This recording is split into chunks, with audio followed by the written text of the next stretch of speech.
Hallelujah. Shalom everyone. हम पिछले संदेश में जो बात कर रहे थे वो थे कि सच्ची कलीसियाएँ और सच्ची शिक्षाएँ क्या हैं, कैसे हम उन दिनों को याद कर सकते हैं, नूह के दिनों को, कैसे प्रभु यीशु मसीह के उन बातों को जो उसने लिखी हैं कि ये पिता के हाथ में है कि मनुष्य का पुत्र कब आएगा, पर उसका आना है। मत बोलो कि अभी नहीं आएगा, मत बोलो कभी किसी को, मत बोलो, और विश्वास योग्य बने रहो। हालेलुया। देखो मेरी बात सुनो, बहुत सी ऐसी बातें हैं कि हम अपनी मनगढ़ंत कहानियाँ बोल के सुनाते रहते हैं। अगर आप चाहते हैं कि पिता पुत्र आप में बने रहें तो ऐसी किसी जगह पर ना जाएं जहाँ सही शिक्षा, सही डॉक्ट्रिन यानी सिद्धांत सिखाए नहीं जाते। सबसे पहले क्या क्या जांचना है आपको, यहाँ आप जा रहे हो और सुन रहे हो। सबसे पहले जो आपको जांचना है वो है कि जो सी कलीसिया आपकी है, क्या वो आपको सुसमाचार के द्वारा चेला बनना सिखाती है या चेला बनाना सिखा रही है, कि आप खुद चेले बन के फिर चेला कैसे बनाया जाए दूसरे को। ये मशीनरीज के काम कर रहे हैं, आप भेजा जा रहा है, पुरुष को और स्त्री दोनों को सेवा में लिया जा रहा है। इन सब चीज़ों का कलीसिया में होना बहुत ज़रूरी है।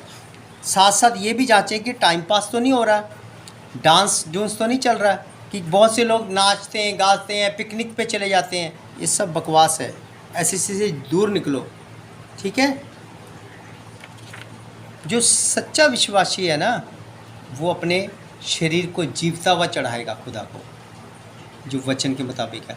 वचन के साथ तोड़ मरोड़ना बंद कर दो। मेरे बहनों और भाइयों, अगर आप हम सब कमज़ोर हैं प्रार्थना में, तो वचन यही कहता है कि मेरे पास आओ, मैं तुम्हें विश्राम दूंगा। अरे हम क्यों नहीं अपना बोझ उसके पास लेके जा रहे हैं, क्यों नहीं लेके जा रहे हैं? हम बस यही बातें बोल के रह जाते हैं, मुझसे नहीं होता, मेरा मन नहीं करता, इतना काम हो जाता है, घर का ही काम इतना हो जाता है, घर वाले सब ऐसे हैं। घर वालों के ऊपर दोष लगाने लग जाते हैं। हम मसीह में होके भी ऐसे ऐसे कई काम करते हैं कि अगर हम किसी को घर में देख लेते हैं कि कोई बीमार है तो हम बोलते हैं नाटक कर रहे हैं वो। ऐसा कभी मत करो, तुम्हें खुदा ने चुना है, दोष मत लगाओ, समझे। तुम परखो उस इंसान को। परखना कैसे है? उसकी बेइज्जती मत करो। अगर उस इंसान में किसी चीज़ की कमज़ोरी है, उसको प्यार से अपने पास बुलाओ, उसको गले से लगाओ, उसको वचन में खड़ा करो, मत उसके ऊपर दोष लगाओ। बहुत कुछ ऐसा हो रहा है। अगर आप खुदा के चुने हुए हो तो आपके अंदर इस संसारिकता से हटकर सब चीज़ें होनी चाहिए। खुदा ने क्या बोला? तुम्हारी धार्मिकता फकीर फरीसियों की धार्मिकता से बढ़कर होनी चाहिए। पर हम तो उनसे भी नीचे हैं, हम तो उनसे भी नीचे हैं। हमारे अंदर से पुराना मनुष्यता भी नहीं निकल पा रहा, क्योंकि हम मोबाइल ही नहीं छोड़ पा रहे हैं। सारा दिन रील्स, सारा दिन मीशू, सारा दिन हंसी मजाक ठट्टा। अगर आज किसी बहन के पास, किसी भाई के पास मोबाइल नहीं है तो क्या बोलते हैं, एक सहारा तो चाहिए, एक कोई होना चाहिए। अगर ऐसे वर्ड, ऐसी थॉट किसी बहन में देखो, किसी भाई में देखो, तो उनको बोलो कि भाई यीशु से बढ़कर कोई दोस्त नहीं है, मत संसार में दोस्ती ढूंढो। अगर अपने दिल की बात करनी है यीशु मसीह से करो, उसको दोस्त बनाओ। सबसे पहले उसको दोस्त बनाओ, खाली करो अपने आप को। अपने आप को हम जांचते नहीं हैं, फ़ोनों के पीछे पड़े हैं। भाई फ़ोन होना बहुत ज़रूरी है, फ़ोन नहीं होगा तो हमारा टाइम पास नहीं होगा। तो फिर यीशु कहाँ है? सेकंड दर्जा आप यीशु को दे रहे हो यहाँ पे, समझे। फ़ोन कोई इम्पोर्टेंट नहीं है। फ़ोन अगर इस्तेमाल करना है प्रभु के लिए करो, वचन के द्वारा दूसरों को जो गिरे हुए उनको उठाओ, इस चीज़ के लिए करो। वचन प्रीच करो, हमेशा तैयार रहो। लिखा है वचन में लिखा है ये बात। मैं आपको टच करवाता हूँ, न्यू टेस्टमेंट से टच कराता हूँ। एक मिनट रुक जाओ। बहुत सी ऐसी बातें हैं जो हम कर लेते हैं लेकिन हम उन पे चल नहीं पाते हैं कि प्रभु ने कैसे बोला, यहाँ पे हम क्यों नहीं कर पा रहे हैं। हमें देखना है इस जगह पे। देखो मैं पढ़ता हूँ आपके लिए। देखो दूसरा दिमित्री 4 अध्याय उसकी 2 से पढ़ो कि तू वचन का प्रचार कर, समय और असमय तैयार रहे, सब प्रकार की सहनशीलता और शिक्षा के साथ उलाहना दे और डांट और समझा। समझे? क्योंकि ऐसा समय आएगा जब लोग खरा उपदेश ना सह सकेंगे, पर कानों की खुजली के कारण अपनी अभिलाषाओं के अनुसार अपने लिए बहुत से उपदेशक बटोर लेंगे और अपने कान सत्य से फेर कर कथा कहानियों पर लगाएंगे। पर तू सब बातों में सावधान रहे, दुख उठा, सुसमाचार प्रचार का काम कर और अपनी सेवा को पूरा कर। देखो साफ लिखा है, सुसमाचार प्रचार का काम कर और अपनी सेवा को पूरा कर। हम क्या कर रहे हैं? मैं बोल नहीं पाऊंगी, मैं बोल नहीं पाऊंगा। क्यों भाई, क्यों? आज्ञा तो ये मिली है, मान रहे हैं आज्ञा? जब किसी बहन में, किसी भाई में ये बातें आती ना, नहीं भैया मैं बोल नहीं पाऊंगी। भाई क्यों? वचन की सामर्थ नहीं जानते, खुदा की सामर्थ, उसके लहू की सामर्थ नहीं जानते। हम कौन होते बोलने ना बोलने वाले? बोलने की सामर्थ पवित्र आत्मा देता है हमें, वो बोलता है हमेशा तैयार रहो। खुदा ने बोला मैं तुम्हारे साथ हूँ जगत के अंत तक। हम तो उसकी पहली आज्ञा ही नहीं मान रहे, फिर बोलते हैं हम तो प्रभु के साथ चल रहे हैं। प्रभु के साथ चलना ये नहीं होता। हनोक चला प्रभु के साथ, उठा लिया गया। एलिया चला, उठा लिया गया। यीशु मसीह चले, उठा लिए गए। अब अपना सोच लो, समझे? प्रचार करो, वचन बोल रहा, मैं नहीं बोल रहा, वचन बोल रहा है। ये सेवा है। पता क्या आप लोग क्या करते हो? सब उन पास्टरों की बातों को सुनते हो। नहीं नहीं तुम नहीं बोल सकते, ये है वो है। भाई वचन तो बोल रहा है। दूसरा तिमुथियुस 4 अध्याय उसके 2, 3, 4 तक तो मैंने सुना दिया, वचन से सुनाया। बुद्धिजीवियों ध्यान से सुनो कि कैसे करना है। भाई हम कौन होते बोलने वाले? हमें वो सामर्थ देता है। यशाया के जुबान के ऊपर कोयला रखा गया था ना, तो क्यों नहीं मांगते उस सामर्थ को? जानो यीशु मसीह को कौन है। मालूम है, हमें अपने अंदर से जीसस दिखाना है। जीसस दिखाने का मतलब होता है इतना प्रेम करो अपने घर वालों को। सबसे पहले प्रबंधक हम खुद घर के बने, फिर हम कलीसिया संभाल पाएंगे। समझे? अपना नेचर वाइज वो तुम में देखें, इसमें बदलाव आ गया। घर वाले बोले इनमें कोई बदलाव नहीं, तुम्हारे से दुखी ना हो वो। बहुत से लोग ऐसे बात करते हैं हमारे ऊपर बहुत सताव आ रहा है। सताव देखा भी है क्या होता है? सताव का नाम सुना? सताव कैसे बोलते हैं? गरम कुर्सी, जैसे भट्टी लाल होती है ऐसे लाल करके उसके ऊपर बैठा दिया जाता था, गरम तेल के अंदर डाल दिया जाता था। जो मसीह का नाम लेते थे, यहोवा परमेश्वर खुदा का नाम जो प्रचार करते थे, ऐसे ऐसे हुआ, दोनों लातों के बीच में चीर दिया जाता। ये है सताव।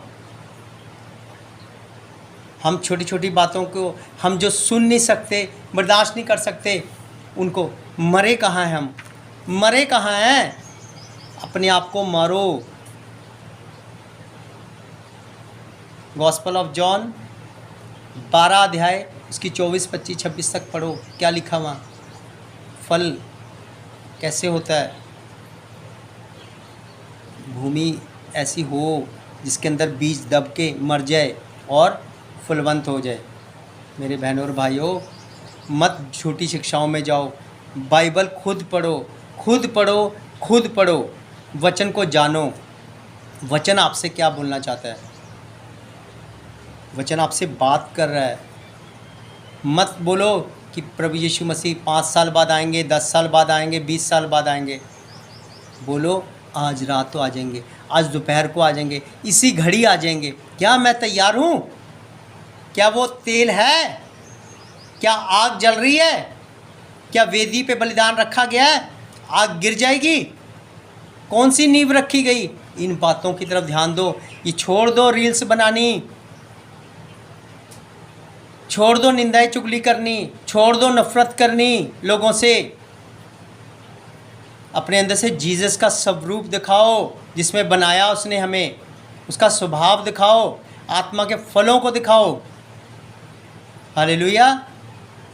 सो मेरे बहनों और भाइयों, इन बातों को ध्यान से सुनना।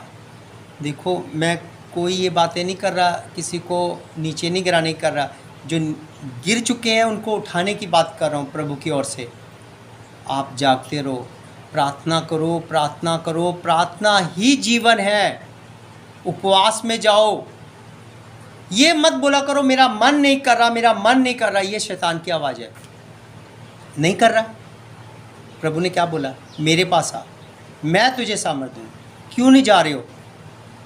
बहुत लोगों को मैं देखता हूँ ये बात, आज मेरा मन नहीं है, बिल्कुल भी नहीं कर रहा। भाई उसी दिन शैतान ते को अंदर से घेर लेगा। और उसी दिन से दाऊद का भी उस दिन वो मन नहीं था। दाऊद युद्ध में नहीं गया था। क्या हुआ? टहलने लग गया था। जब हम अपनी दिनवैधी विश्राम में होते हैं ना, तब शैतान अटैक करता है।